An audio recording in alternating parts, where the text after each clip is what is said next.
So, in the realm of everyone wants to do video things, Spotify has now decided to delve into the world of video. We don't really have a whole lot of details. I think they're still in the planning phases, but they basically I think looked around at the world of social media and said video. Apparently, You know what's funny about everybody doing video? YouTube still doesn't make a profit. Yeah. I just want to point that out. Like, everybody and their uncle's jumping into video like it's the next big thing. Yeah. And the biggest video platform on the internet still doesn't make a profit. Yeah. Right? I'm not wrong. Am I lying? No. If you work at YouTube and I'm wrong, I'm sorry. The last time I heard, they weren't making a profit. Yeah. And so, I mean, I think the reason they're not making profit is because they're reinvesting all of that money back into growing the platform. The Amazon doing other thing. You know, I mean, like, and even just, and, you know, now, so YouTube's gone through phases. I mean, even like reading a book about YouTube right now. So I'm just really curious about this. But like they started out and they, all of this stuff. And once they got bought by Google, it seems like they've focused on, among other things, just like scaling ad revenue, like scaling that business. Like, how do we sell ads really well? How do we position the ads? How do we like make people comfortable with advertising across, user created content? Like, how do we do that? And so, like, as they're, like, I feel like they're getting to the point where they've, like, really figured that out. And they're, like, way ahead on anybody else in doing that really well. Maybe, I mean, I would say even, like, for, like, the closest person next to them is maybe somebody like Hulu or something, at least on video ads. And even when you watch Hulu, I mean, they're a little bit better now, but you get, like, the same ads over and over and over again. ESPN even, on ESPN3, it's, like, the same 4 ads for an entire football game. It's like, holy crap. And then it just sits there and it's like, your program will come back.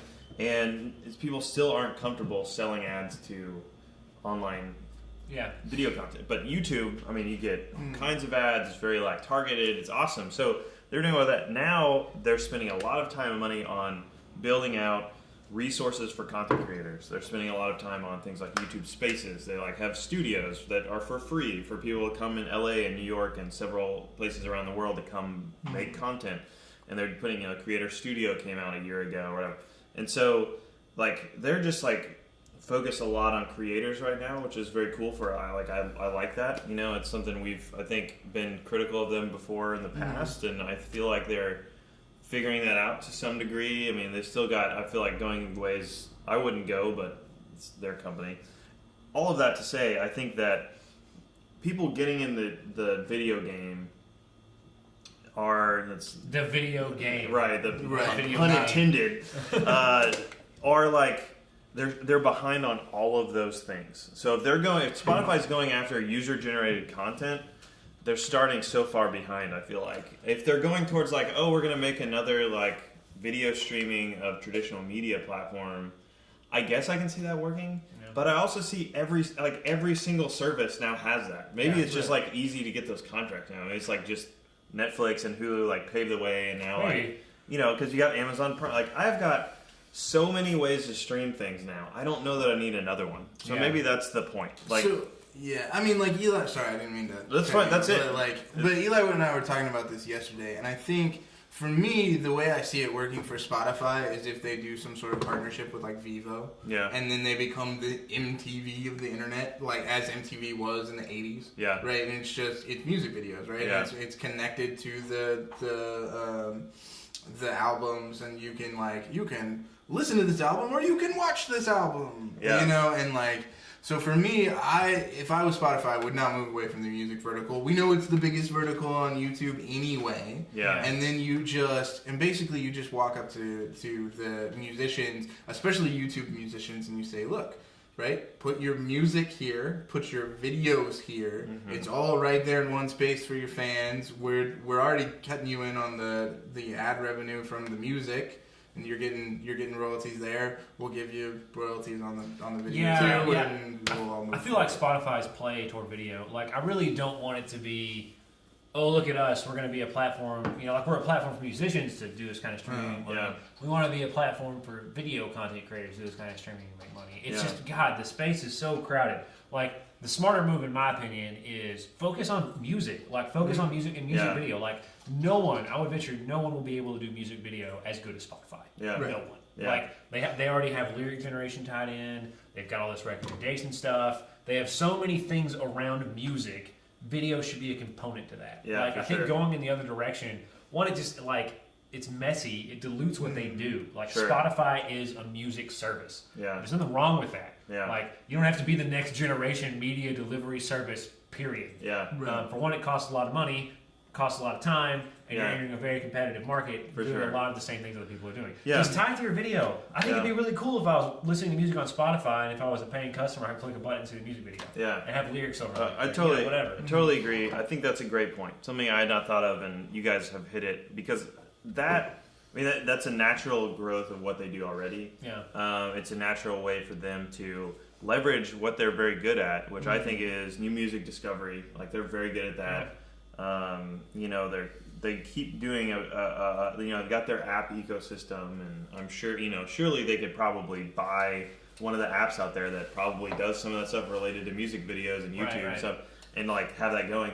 One of the things Spotify does really well too is these things they do often with artists, like Spotify sessions. I don't know if you've seen those, where they just like bring artists into their offices. I would love to see a video of Spotify session. Yeah, for sure, great. and that's been very successful. I feel like on YouTube or YouTube for sure, but like companies like Yahoo do that. People, Microsoft, like all these people does it. Yeah, and so just using the infrastructure they already have to work with artists, produce that kind of content, get it out there, would be really, really cool. You look at things like the new service Tidal, which is out there, and we don't need to dive into that. Did we talk about Tidal on We the podcast? haven't. How did we miss that? I don't know. We It should. It rose and fell between two podcast recording Yeah, sessions. and I think they'll do fine. They've got enough backing to like push, but like what Tidal does not, I guess, like I feel like they like. This is brief. I'm talking a lot. I'm sorry, but briefly, I feel like what they did was just come into the market without doing this. They just bypass the startup phase. They're just like, we have this thing and we're going to push it out without doing any testing. And their message was, your music you're listening to is crappy now. You need to listen to FLAC thing that we're going to stream at you. And like, your music is bad. Tell all your friends that the music they're listening to is bad and they should get it on Tidal because it's better quality. That is not the problem. Anyone that I've ever talked to cares. I mean, like the very few, it's like a 1% of the 1% care, like, oh, I'm listening to like lossless music.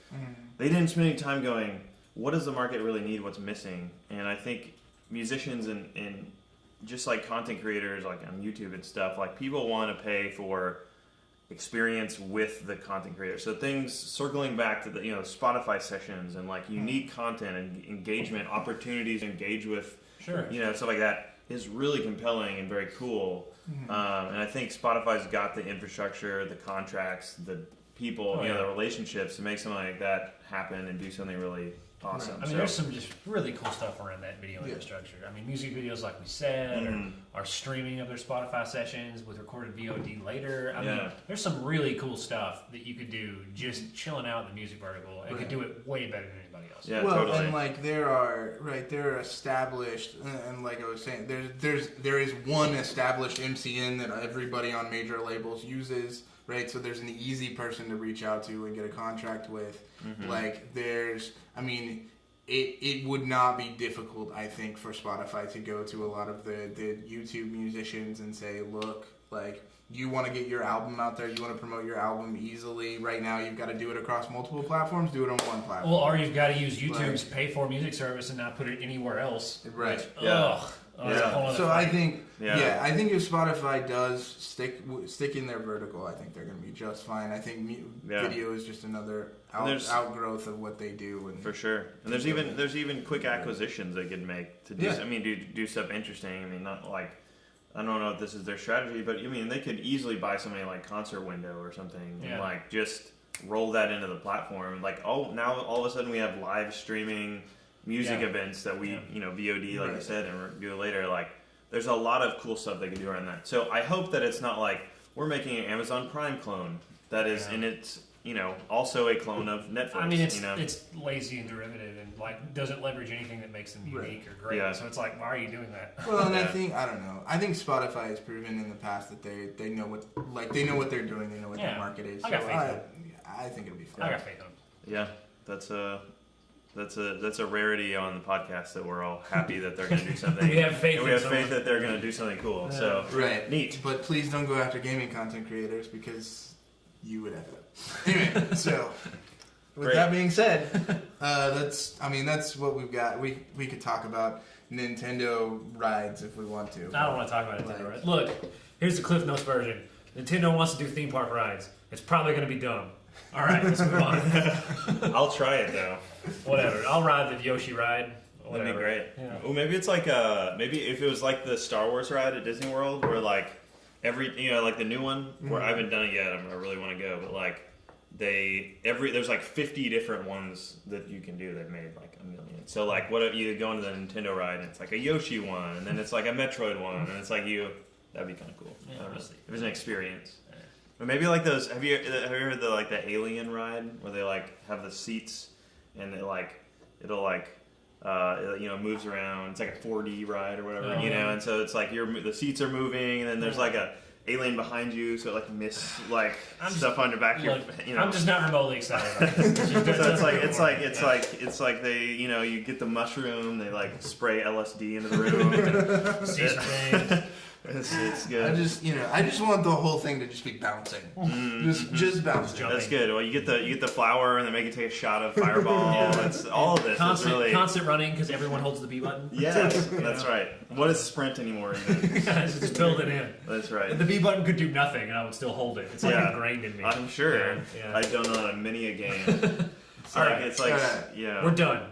It's enough. Fine. Episode 18 in the bag. This has been the GameWisp podcast. We'll see you next week or not. Whatever, dude. It's your life, man. Comment, like, subscribe. Don't do it. See you later. Don't do it.